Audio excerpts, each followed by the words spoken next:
take this opportunity on my own behalf, the Deputy President and the Government of Kenya to congratulate all our Cabinet Secretaries who have been appointed and sworn in this morning. To all of you, I have had the occasion to congratulate you personally, but let me also take this opportunity to congratulate each and every one of you for the honor to serve in the Cabinet of the Republic of Kenya. Congratulations, and as I have said, I look forward to working with each and every one of you in the transformation of our country as we work together to implement and to execute the plan upon which we were elected by the people of Kenya. Again, to all of you and your families, congratulations. Pongezi. Pongezi sana. I want to say a couple of things, just by way of welcoming you to my team and my good deputy here, and to assure you that in the discharge of your duties in the various ministries that you will be serving, you will have my wholesome support. You will have my support because you have no option other than to succeed. Failure is not an option, good people. We have a country to look after. We have a plan to implement. And we have the people of Kenya watching us. So you will have my unqualified support so that you can succeed, because in your success is the success of our administration and the success of our country. So from day one, I want to promise you my support.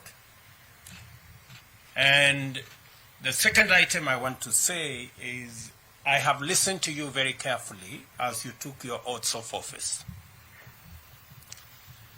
And there are three fundamental things that you have sworn to. Number one, you have sworn to the Constitution. You know very well that this is a country based on the rule of law. I expect each and every one of you, as I do of all public servants, to uphold the Constitution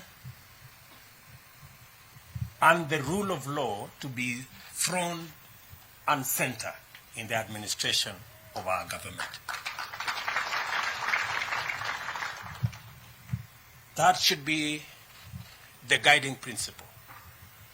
The Constitution, all our laws, and making sure that our country is not run on the whims of individuals, but on the dictates of the Constitution. You have also sworn to serve the people.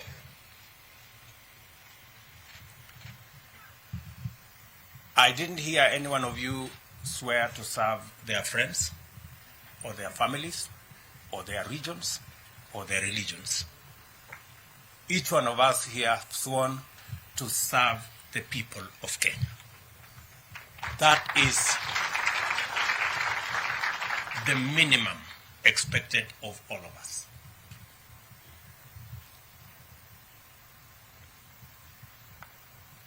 And you have sworn to advise the President, your appointing authority, as is required of you by the Constitution. I look forward to listening to you and your advice so that we can manage the affairs of our nation, because even though I stand here as President, I do not have the monopoly of all knowledge. I expect that you will enrich the plans, the thoughts, the programs, and the plan we have with your advice. The third thing I want to say is that by listening to you take your oath of office, let me repeat again, you have been appointed and you have sworn that you have been appointed to the Cabinet of Kenya.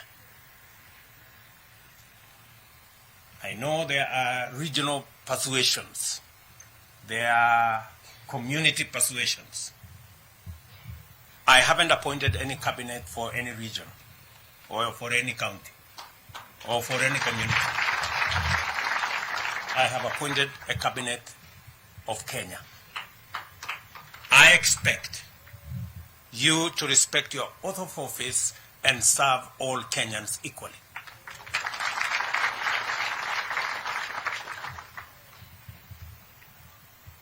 I made the appointment. You've done the swearing. And I have heard you I was listening carefully. And you said that you are going to serve the people of Kenya and you have been appointed to the Cabinet of Kenya. That equally means that though we have dockets that have been assigned to each one of you, I didn't hear anybody say they swear to be a cabinet secretary for a ministry. You said it will be a cabinet secretary of Kenya. That means that you should be as concerned in what happens in the next ministry as you are in your own ministry. And that underpins the principle of collective responsibility. I do not expect any one of you to say things are not going right in the next ministry. It is your business. If things are not going right in the next ministry, it is your business to look for your colleague, sit them down, and things must go right in your ministry and in the next ministry.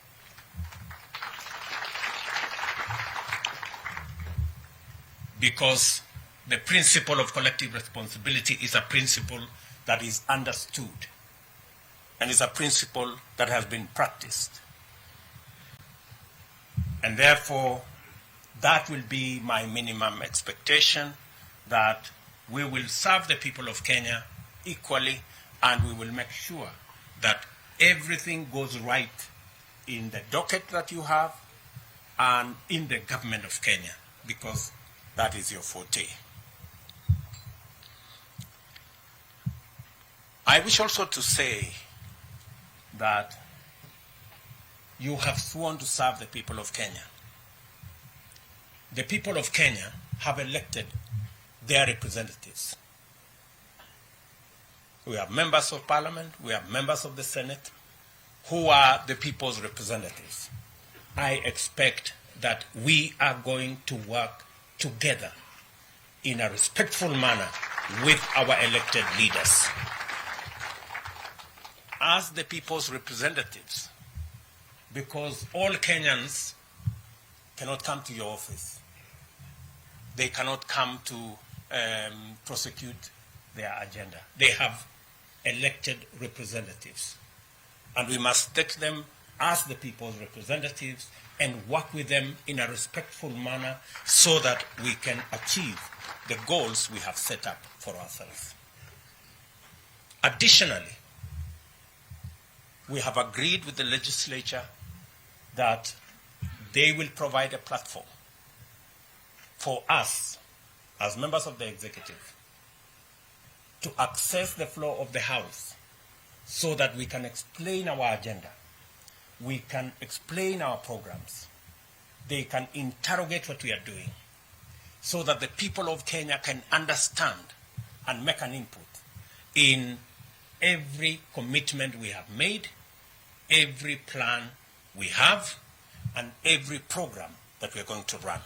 So there will be an opportunity for you as members of the executive to interact much more robustly with Parliament so that we can not only have a platform for us to explain our programs and to seek the support of the legislature in our programs, but for the legislature also to oversight what we are doing, because they are doing it on behalf of the people of Kenya who elected them.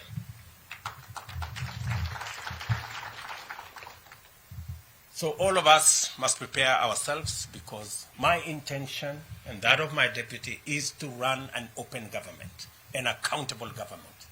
We have no gray areas. We have nothing to hide. We want to serve the people of Kenya in the context and manner that promotes accountability, promotes transparency, and makes sure that the people of Kenya understand what we are doing. And so, friends, I have the privilege of having worked with all of you. Maybe at not the same distance, but with all of you. So while I crafted this cabinet, I had to take into consideration many things, but I look forward to us serving the people of Kenya. Even as we make other appointments, we are going to make sure that we carry the whole country along, and we make sure that every person given a responsibility has the requisite understanding and knowledge so that we can be able to deliver to the people of Kenya. I have said this in front of your families, in front of your constituents, so that they also become my witnesses, and that they don't come to harass you in your offices to do things for them, so that they understand that you are serving the people of Kenya. And I am sure that I have their concurrence and understanding.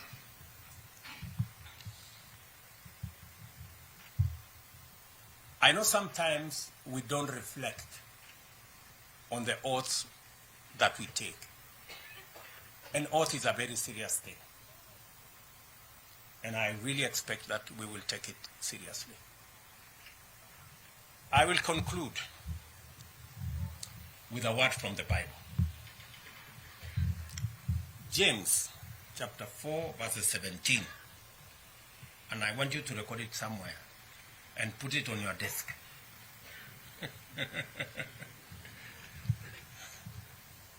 Because that part of the Bible says, he who knows what is right and doesn't do it, it is counted to him or her as sin. Good people, I have told you what is right. We have agreed what is right. So if you don't do it, you will not only miss heaven, but you will have a problem with me. So nataka niwaulize kwa unyenyekevu, please. We have an agenda for the whole country, and the people of Kenya are really expectant on the delivery of our plan, of our program, and on the transformation of our nation. Again, to you and your families, my congratulations, and I will support you in every way that I can. We will pray together so that God can help us to deliver on the agenda that we have.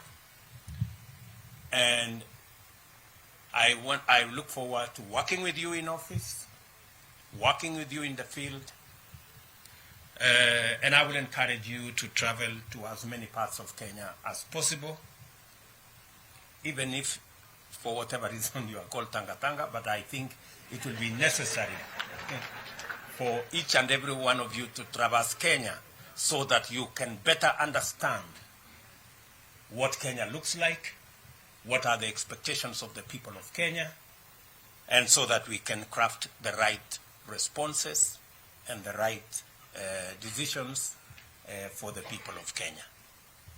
I am a very proud Kenyan this morning that now I have a team. For the last couple of weeks, my deputy and I have been struggling in offices late into the night. Now we have a team, and your celebrations will be very short-lived because I think you will be leaving your offices late. So the spouses, kidogo mutatuvumilia, Hawa watu pengine itabidi walale ofisini for the next couple of months until we have our plan in place.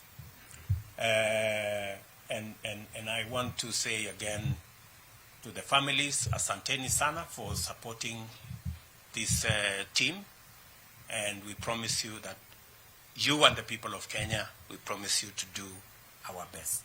Asanteni sana na Mungu awabariki.